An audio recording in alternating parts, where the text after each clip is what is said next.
Good evening, Super Geeks. Zach here with Tuesday's Tiny Ram, taking a look at one of the coolest and worst things I've ever seen coming to a fighting game, a gear system. Let me start from the beginning. Injustice 2 is the sequel to, Injustice 1, a fighting game featuring DC's most powerful heroes and villains. It was one of my favorite games when it launched, and it features a grossly underrated story mode, and I was ecstatic to hear a sequel was in the works. And one thing I can say about NetherRealm Studios is that starting with Mortal Kombat 9, every time they make a new entry in a series, they change the rules to make it something new. Injustice 2 is keeping that tradition alive by adding a gear system to your characters.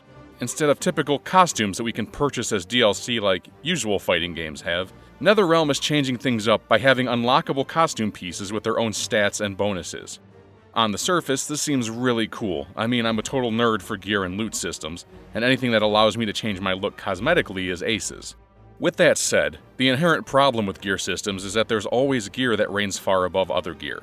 My fear is that within a week of the game's release, there will be several characters with best-in-slot builds. Furthermore, since special moves can be unlocked and equipped, we're bringing the haves versus the have-nots system that plagues collectible card games, MMOs, shooters, and more. It's bad enough losing to someone who's better than you, but now, in a fighting game first, you can lose to someone who has better gear and more special moves than you. At least I think that's a first. I'm not trying to be negative here. I'm really looking forward to this game. I'm totally going to buy it as soon as it comes out. But I'm a little apprehensive of these gear systems. They're never usually as cool as they really should be, at least if you want to take the game into a competitively serious level. At any rate, I'm both excited and dreading this kind of system. But what do you think?